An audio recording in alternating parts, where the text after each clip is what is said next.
Estou já em contato com outro Mauro. Good afternoon, everyone. Welcome to Buenas tardes, bienvenidos a esta increíble sesión, el Amazonas en una encrucijada.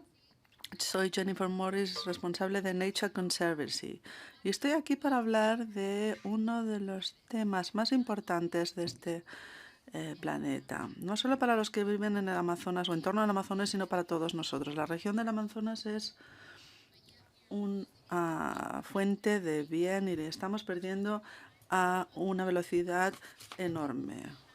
En 2021 hemos perdido una superficie como el equivalente de la mitad de Suiza. Se encuentra en una situación crítica y contamos con un panel de miembros increíbles que nos hablarán de esta realidad. Hoy tendremos información del sector científico de Carlos Nobre, un importante científico del Amazonas, también representantes gubernamentales. En primer lugar, presentarles a María Mohamed, ministra de Medio Ambiente y Desarrollo Sostenible de Colombia. Helder Barballo, gobernador del estado de Pará en Brasil. Tenemos un plan para trabajar en la bioeconomía y también contaremos con el ministro de Medio Ambiente, la ministra de Medio Ambiente de Brasil, la ministra Marina, que se reunirá con nosotros en breve. Como ella tendrá que marcharse, interrumpiremos un momento la conversación para que ella haga su intervención. Y también un emprendedor en el Amazonas que realmente está logrando muchísimas cosas sobre el terreno, Derek Gallo. Después de estas presentaciones abriremos el turno de preguntas y, bueno, pues a medida que vamos avanzando les animo a que reflexionen sobre sus preguntas. Estamos retransmitiendo esta sesión, queremos tener un debate muy interactivo. También tienen interpretación. El gobernador hablará en portugués. Para aquellos que no hablen portugués les animo a que hagan uso de los auriculares y también pueden escuchar la interpretación en español y en inglés y pueden dirigirse en cualquiera de esos idiomas. En primer lugar, presentarles a Carlos Nobre. Como ya he dicho en mi presentación, usted es realmente una fuerza de la naturaleza cuando hablamos de la ciencia y el Amazonas. Usted es el que ha dado la voz y alarda sobre ese punto de no retorno, punto de inflexión en el Amazonas. Nos gustaría saber un poco más sobre lo que nos está contando la ciencia. ¿Nos encontramos realmente en ese punto de inflexión? Buenas tardes. Sí, lamentablemente estamos muy cerca de ese punto de inflexión o punto de no retorno. Para el panel científico por el Amazonas hemos reunido un grupo de científicos, 240 autores, 2/3 partes del Amazonas, y hemos elaborado un informe que publicamos en COP26 y otro que también publicamos en COP27. Resumiendo, sí, en el Amazonas del Atlántico a la Amazonia de Bolivia estamos al borde de este punto de no retorno. Vemos la estación de sequía, que es 4 o 5 semanas más larga. El bosque es una fuente de carbono, ya no está eliminando el carbono de la atmósfera. Así que sí, estamos muy cerca de ese punto. Y esto se debe a una combinación sinergística del calentamiento global, en el que vemos sequías más frecuentes en el 5, en el 2010, en 2016, en 2020, y durante decenas de millones de años hemos reciclado el agua muy bien. Teníamos unas condiciones ideales para lo que es la selva tropical y sobre todo para el Amazonas.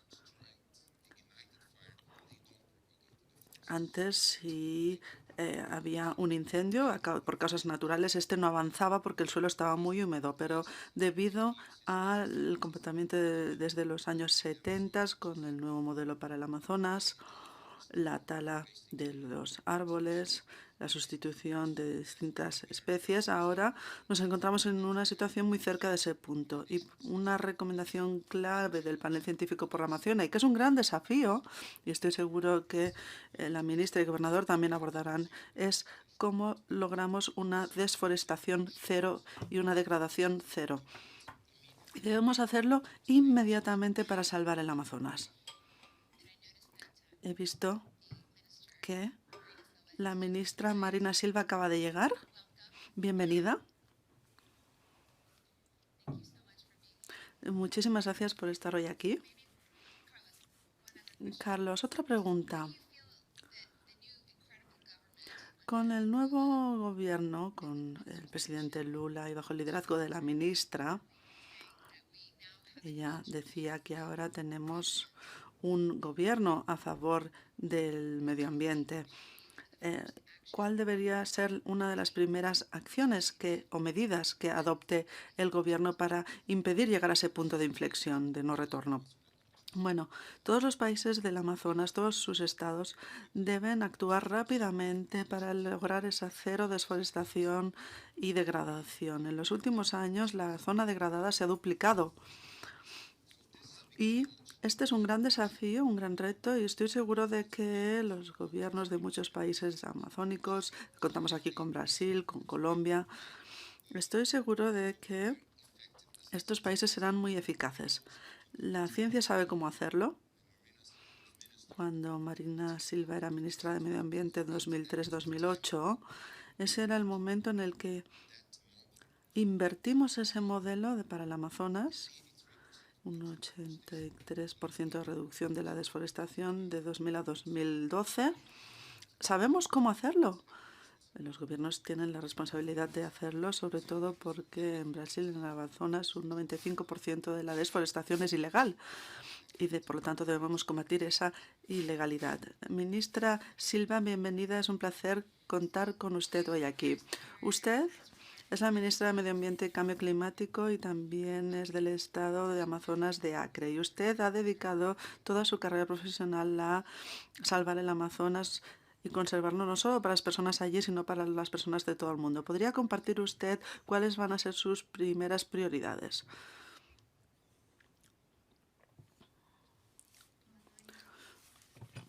Buenas tardes.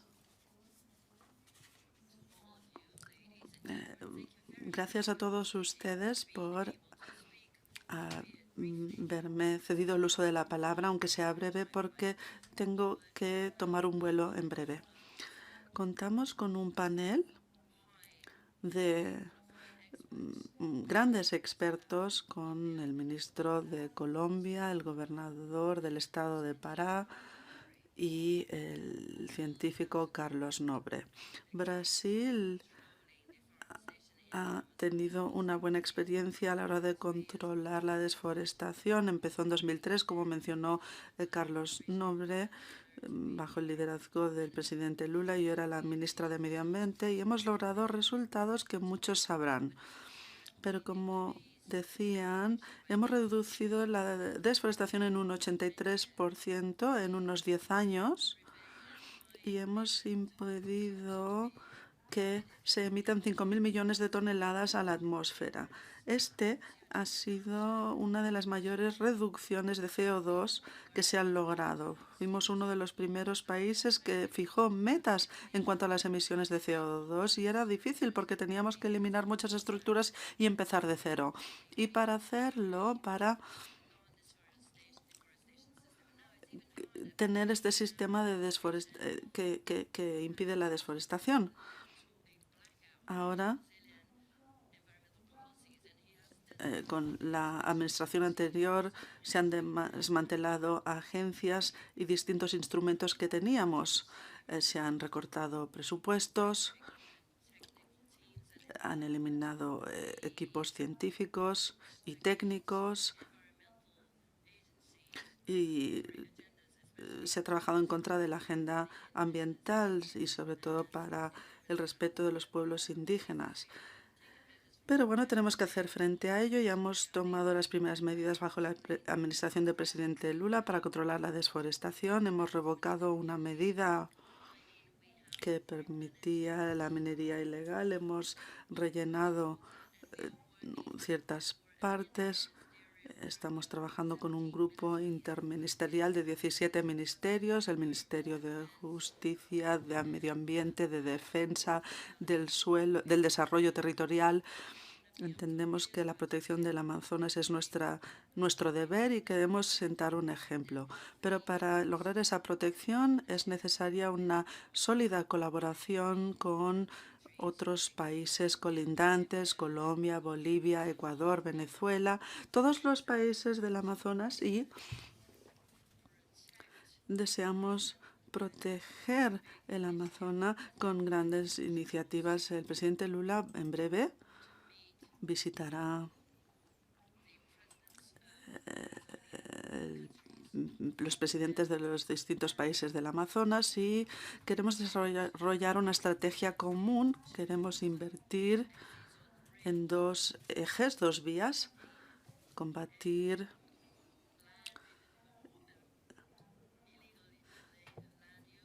el uso ilícito del suelo y que conservar 57 millones de hectáreas de tierra indígena. Y necesitamos, además de acciones, una hoja de ruta sostenible. Y por ello es importante establecer una colaboración con las distintas partes, con la sociedad civil, con los gobiernos y los gobernadores de los estados. Cuando elaboramos el plan, no contábamos con buenos socios en los distintos estados del Amazonas. Ahora sí, ya contamos con algunos. No todos los gobernadores, pero unos cuantos, y contamos con personas que están haciendo un gran esfuerzo. Eso tendrá una repercusión muy positiva. Me disculpo porque no puedo quedarme más para escuchar el debate, pero quisiera decirles que Brasil está de vuelta, asume su liderazgo en cuanto a la colaboración multilateral. Nos comprometemos con la desforestación cero y para combatir el cambio climático, la pérdida de la biodiversidad y sumarnos a un nuevo modelo de desarrollo para hacer una transición hacia un modelo sostenible desde el punto de vista económico, social y medioambiental. La administración de Lula se basa en estos tres pilares: fortalecer la democracia, combatir la desigualdad y un nuevo ciclo de prosperidad que respete la diversidad y la de nuestras naciones. Muchísimas gracias. Les deseo mucho éxito en este debate. Gracias. Muchísimas gracias, ministra Silva. Nos complace ver que Brasil está de vuelta. Usted volverá a su país en breve y puede contar con nosotros, puede contar con nuestro apoyo para estos esfuerzos. Muchas gracias por su liderazgo. Muchas gracias. Ahora quisiera dirigirme a la ministra Mahamat, ministra de Medio Ambiente y Desarrollo Sostenible de Colombia, otro país crucial en lo que es el bioma de Amazonas. El presidente Petro ha estado trabajando para lograr un gran pacto para salvar el Amazonas, no solo su biodiversidad y reducción de carbono, sino también otros elementos. ¿Podría contarnos un poco más sobre las principales propuestas y visión para ello? Sí. El tema o la pregunta a la que debemos responder conjuntamente como países del Amazonas es algo que se expresa muy bien en el título de esta sesión: ¿cómo podemos salvar la Amazonia? Esta cuestión es la que está al centro de todo y es nuestro propósito político. Ahora, con alivio podemos ver que tenemos un liderazgo político en la región que está comprometido al cambio climático, a combatir el cambio climático, y que entiende que el mayor compromiso es salvar el Amazonas para frenar la liberación de miles de millones de toneladas de CO2 que pueden liberarse a la atmósfera, y olvidándose de la meta de 1,5 grados si no podemos poner fin a la degradación. Y a la vez sabemos que Esto puede suponer la prosperidad para nuestros países. ¿Cuál es nuestro plan específico? Bueno, tenemos el panel científico y un centro de investigación de 9 países, incluido Francia, que tiene la Guayana Francesa, y vamos a celebrar múltiples reuniones científicas para responder a esta pregunta y basándonos en la evidencia, en los hechos y lo que está ocurriendo sobre el terreno. El segundo actor son los pueblos indígenas del Amazonas. El ecosistema del Amazonas, según los científicos, es un ecosistema social y medioambiental. Y las prácticas de los pueblos, la diversidad de estos pueblos, por ejemplo, solo en lo que es la Amazonía de Colombia, contamos con 64 idiomas indígenas y muchos de estos pueblos están perdiendo sus tradiciones e idiomas y con ello desaparece también ese conocimiento ancestral de cómo funciona el Amazonas y su ecosistema. Un sistema que ha sido desarrollado por estas culturas y estos pueblos y ellos deberían tener una voz política y un sitio en la mesa, porque sin ese conocimiento ancestral no tendremos toda la respuesta a cómo salvar el Amazonas. Y la tercera parte es el sector empresarial, la tecnología, la bioeconomía que podemos desarrollar. Pero debe ser una bioeconomía que no solo ve al Amazonas como un sumidero de carbono. Es mucho más complejo, es mucho más rico y debemos reflejar esa biodiversidad, debemos aprovecharla y debemos respetarla. En base a toda esta información, vamos a establecer un plan estratégico de las 9 naciones y también necesitamos gobernanza. Contamos con un tratado, la Organización de Cooperación para el Amazonas, que se estableció en el 78, 1974-78. Esa gobernanza ha perdido peso político. Debemos recuperar esa gobernanza, modernizarla y contar con unas instituciones públicas al frente de este proceso y debe tener un enfoque regional, es decir, que incluya a las 9 naciones y sus programas que tienen un pacto social con los pueblos indígenas, que tienen un pacto político con la población y que sean instituciones políticas públicas a largo plazo. No puede ser un proceso fragmentado o un proceso económico y también incluye a los gobernadores y los de otros países que están haciendo frente a las realidades locales.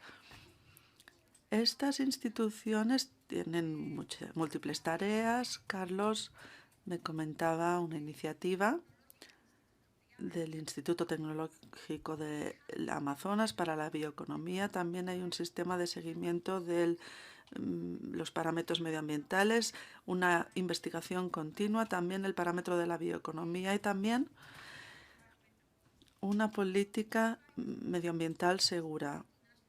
Uno de los motores de la destrucción es las operaciones ilícitas, también los corredores de narcotráfico, desforestación, etcétera. Y no tenemos una estrategia común.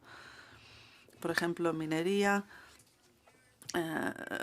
cruzan de Brasil a Colombia, luego cuando llega la policía cruzan la frontera de nuevo. No tenemos una estrategia común para combatir estas actividades ilícitas y estos son algunos de los pilares que debemos establecer. Esperamos poder contar con la primera cumbre de presidentes del Amazonas en la historia desde el tratado para mayo de este año. Y en base a todo este conocimiento podemos establecer este plan y entonces instar al resto del mundo a que también nos ayude a proteger el Amazonas con la capacidad humana. Y tal vez ese sería el tercer pilar para resolver o como mínimo para mitigar la crisis climática. Muchísimas gracias, ministra. Quisiera mencionar una cosa. Contábamos con el representante de la Comisión de Coordinación de los Pueblos Indígenas del Amazonas. Lamentablemente no han podido estar hoy aquí, pero que sí que prestan su apoyo a este proyecto. Muchas gracias por mencionarlo. Gobernador, quisiera hablar ahora con usted. Usted acaba de ser reelegido y está haciendo una gran labor en cuanto a la desforestación en el estado de Pará, que es uno de los epicentros de la desforestación en el Amazonas. Usted tiene un plan y es la bioeconomía. ¿Puede contarnos un poco más al respecto? Muchísimas gracias por haberme invitado hoy aquí en el Foro Económico Mundial. En primer lugar, permítanme hablar un poco más del estado de Pará. Es el segundo estado más grande en cuanto a superficie, 1.460.000 kilómetros cuadrados. Y como parte de su economía, es la mayor provincia para la producción de hierro, uno de los principales centros mineros del país. También tiene el sector agrícola y de ganadería, una de las principales fuentes económicas. Tenemos el segundo centro de ganadería más grande de Brasil, con 25 millones de cabezas de ganado en el estado de Pará. Y también contamos con la producción de semillas de cereales y de cacao. Somos uno de los grandes productores de cacao, también de distintos frutos, distintas palmeras, que son muy importantes para nuestro estado. Y esto implica que el uso del suelo para nuestro estado es un gran desafío y también está al centro de nuestras decisiones estratégicas. Un 55% del estado son zonas de conservación. En 2002, cuando el Instituto Brasileño para Investigación del Suelo inició sus labores de investigación y de control del espacio, vimos el volumen de emisiones y vemos que nosotros representamos un 34% de las emisiones en Brasil, y en los últimos 3 años hemos podido reducir, ralentizar estas emisiones.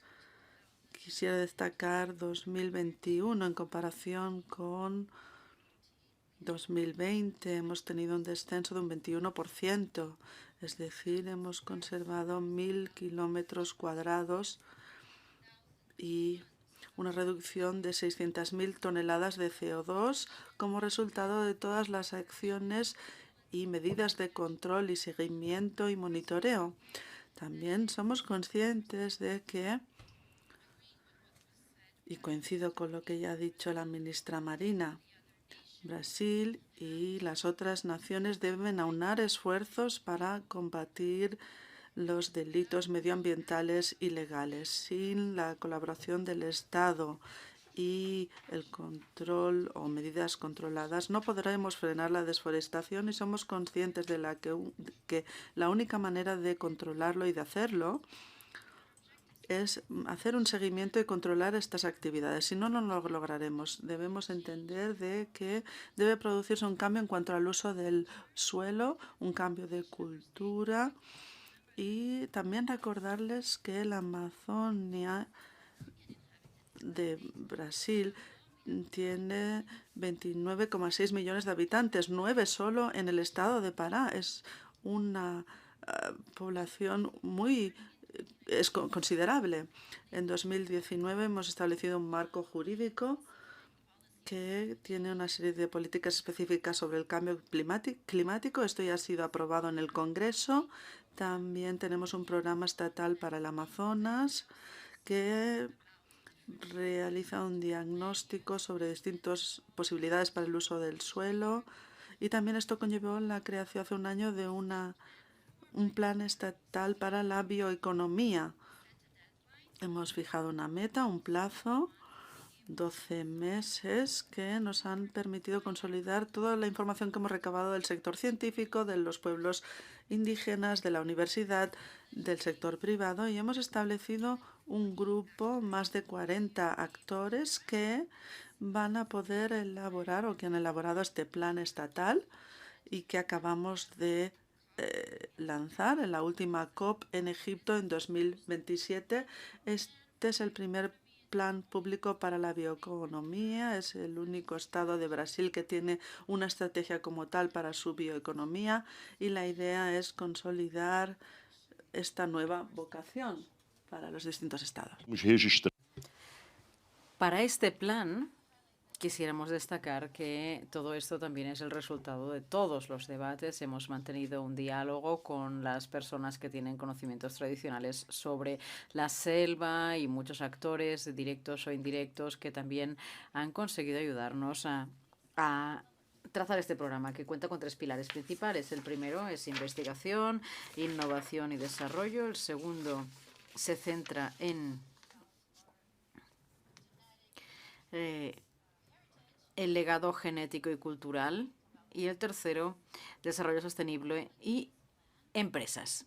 Este plan, que se basa en estudios del IDB, el Banco de Desarrollo Interamericano, nos indica que en el propio estado de Pará, que es la zona con mayor biodiversidad del planeta, se podrían conseguir más de 30.000 millones al año en negocios procedentes de 3 productos de la flora, la fauna y de toda la biodiversidad de la región.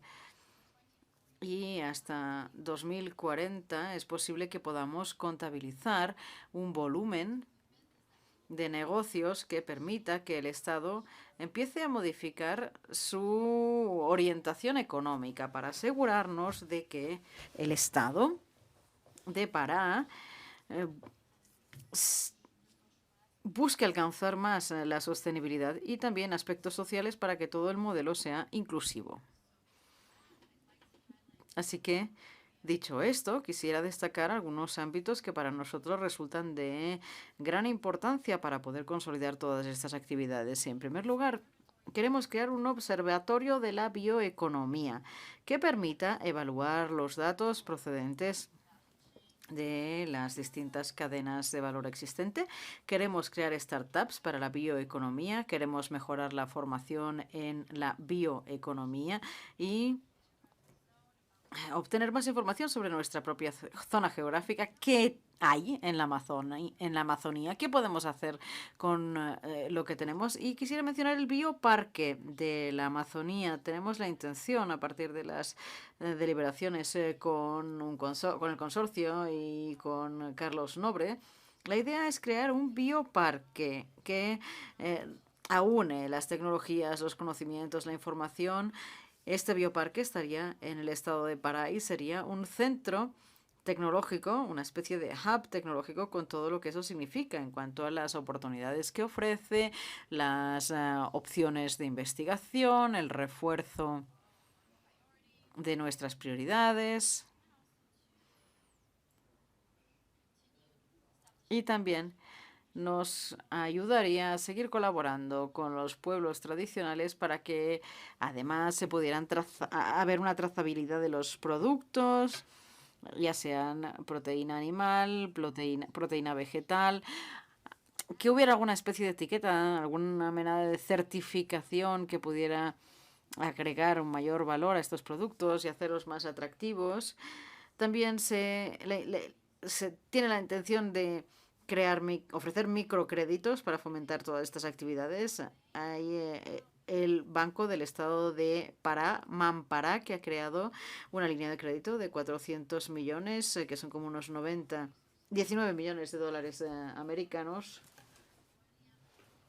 Hemos creado un fondo para la Amazonía, o es un fondo público que será gestionado por la sociedad de manera colectiva para intentar atraer a distintas empresas que puedan estar interesadas en venir. Y este es el plan que hemos trazado ya para el estado de Pará y se basa en el principio de que somos conscientes del liderazgo que necesitamos para hacer frente a las dificultades derivadas del clima y asegurarnos de que Brasil cumpla con sus objetivos, pero para ello se requiere un esfuerzo conjunto para que así el estado de Pará reciba la ayuda necesaria para poder seguir por el camino que estamos convencidos de que es necesario.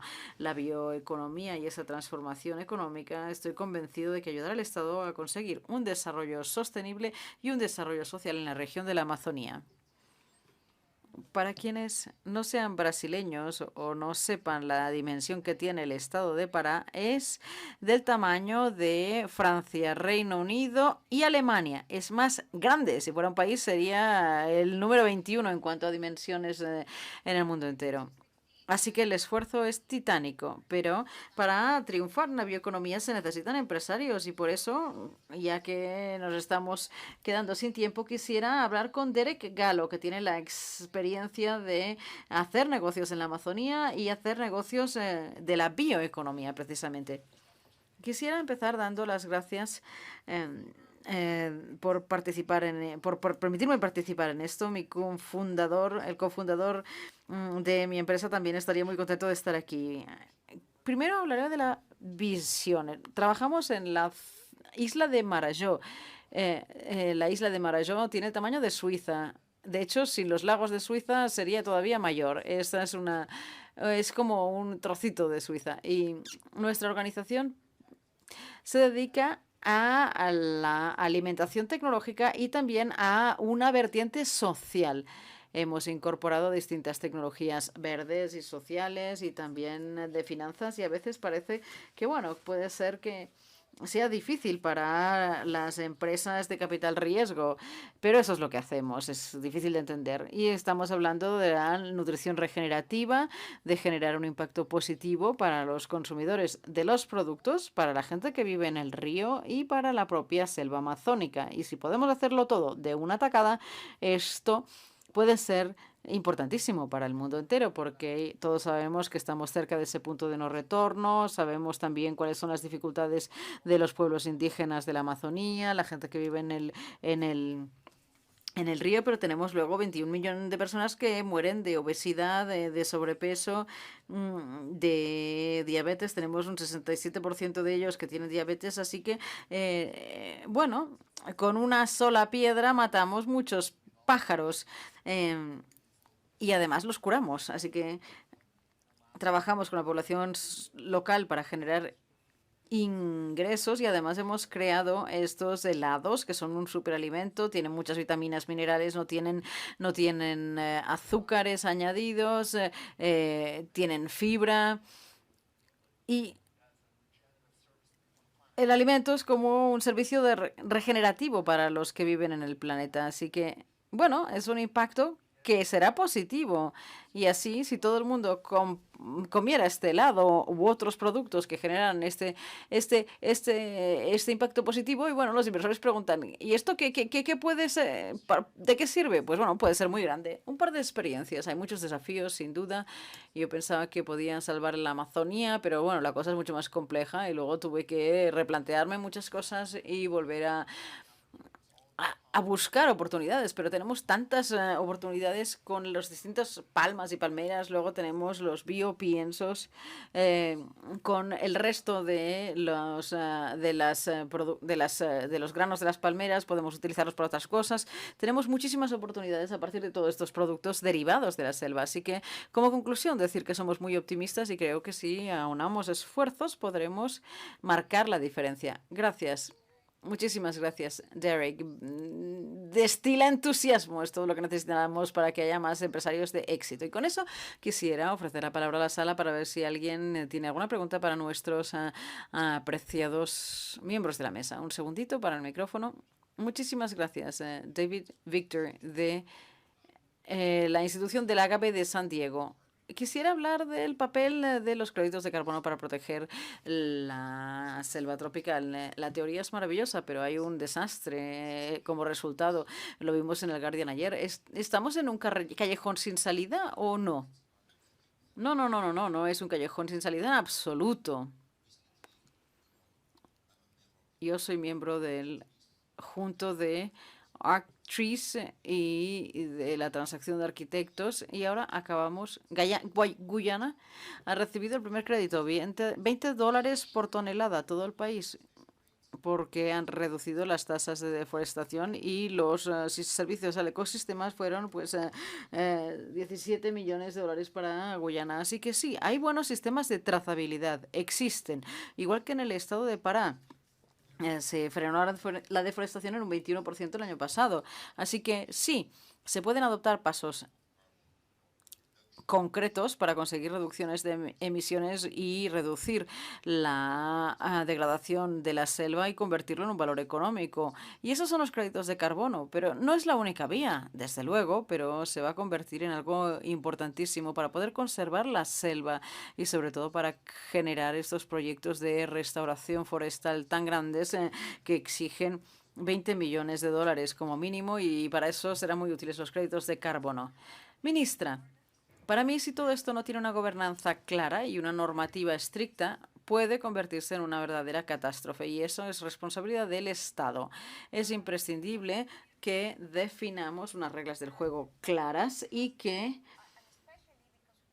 sobre todo, por ejemplo, tenemos sistemas de seguimiento de restauración con créditos de carbono entre dos actores privados de Colombia, y la restauración a largo plazo. Bueno, los resultados todavía no han llegado, así que todo eso exige, y es una cuestión clave para todos nosotros, para el sector público, requiere, como digo, crear instituciones que garanticen que a la larga estos procesos de restauración puedan generar servicios ecosistémicos dentro de 20 años. ¿Cómo pueden las instituciones hacer un seguimiento constante y tener la capacidad financiera para hacer ese seguimiento? Y el Estado, a partir de los conocimientos científicos, ¿cómo puede definir dónde debe realizarse esa restauración? Y sobre todo, más importante aún, que este dinero no quede en los intermediarios. Esto no se puede convertir en un proceso de especulación financiera. Y yo lo hablo un poco desde una perspectiva algo distinta de la que ofrecía el gobernador de Pará. Y quisiera decirlo porque la cuenca amazónica tiene situaciones muy distintas en distintos lugares. La Amazonía colombiana es una de las partes más conservadas de la Amazonia, pero también es una de las partes más endémicas. Allí está la conexión entre los Andes y la Amazonía, y ahí es donde hay una mayor biodiversidad. Así que cuando uno habla desde esa perspectiva, yo no quisiera que los inversores privados vinieran a firmar contratos con los pueblos indígenas sin regulación para que al final esas tierras se conviertan en una especulación financiera. No, esto no puede ser el camino en nombre del cambio climático y el carbono en la Amazonía. Así que el gobierno debe asegurarse de fijar unas reglas del juego claras, tener una buena supervisión y unas instituciones claras que ayuden a estos inversores que quieren invertir en el carbono para garantizar que los beneficios vayan a parar a las comunidades y que los resultados ecosistémicos a largo plazo se produzcan. Y creo que eso requiere estructuras públicas novedosas y una capacidad mayor del Estado que tendremos que ir creando entre todos en este tratado sobre la Amazonía. Sí, desde luego necesitamos unas buenas reglas del juego para que el mercado funcione. Gobernador, quisiera expresar que estoy de acuerdo con la ministra, porque para empezar, los créditos de carbono, si pensamos en la preservación de la selva, son una estrategia muy importante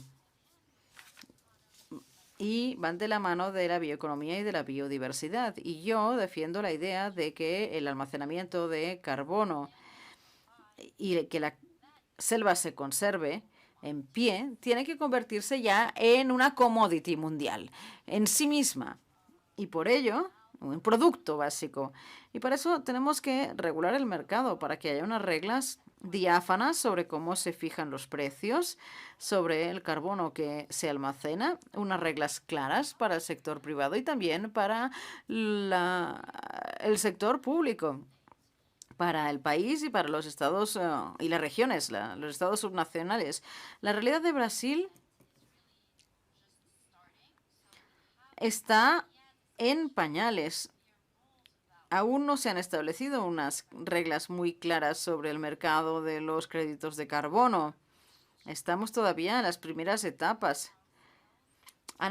se han hecho algunas transacciones a pequeña escala entre actores privados, pero hay transacciones que nos preocupan mucho porque sí, cierto, hay mucha especulación entre actores privados que entran en contacto con las comunidades tradicionales, las comunidades locales, y eso genera profundos conflictos. Así que, en mi opinión, es urgente para el mundo, y este foro es el lugar idóneo para tratarlo.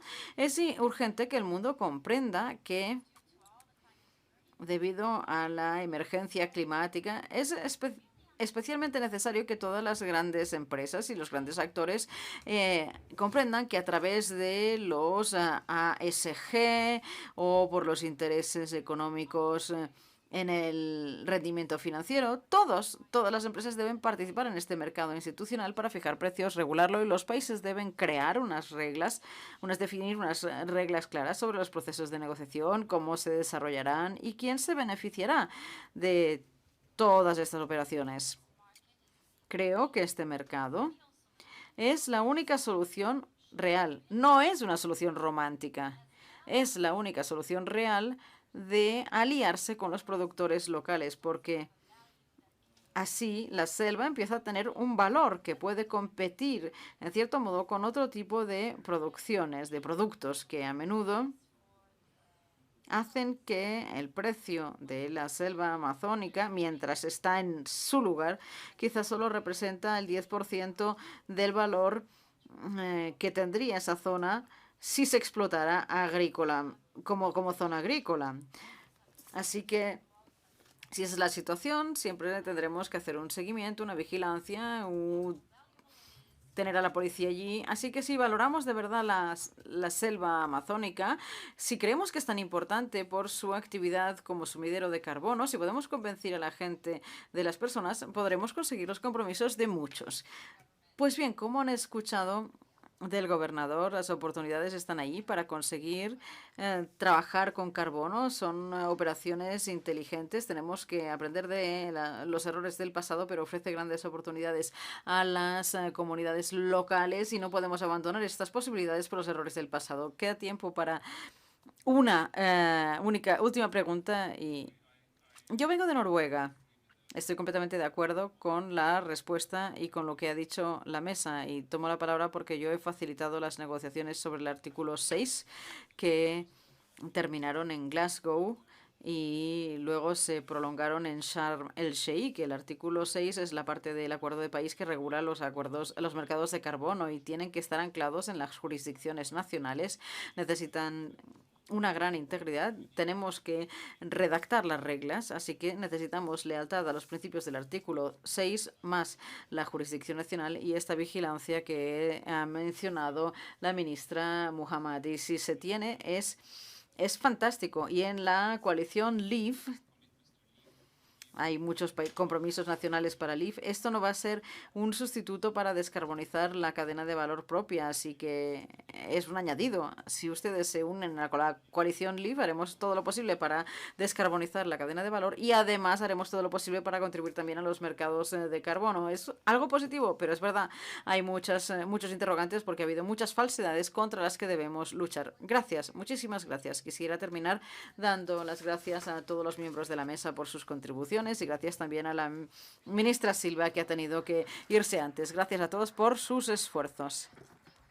Y también doy las gracias a todos los que están aquí en el público. La Amazonía es uno de los lugares más importantes del planeta. Está amenazada, se encuentra cerca del punto de no retorno, y depende de nosotros que podamos salvarla o no. Gracias a todos.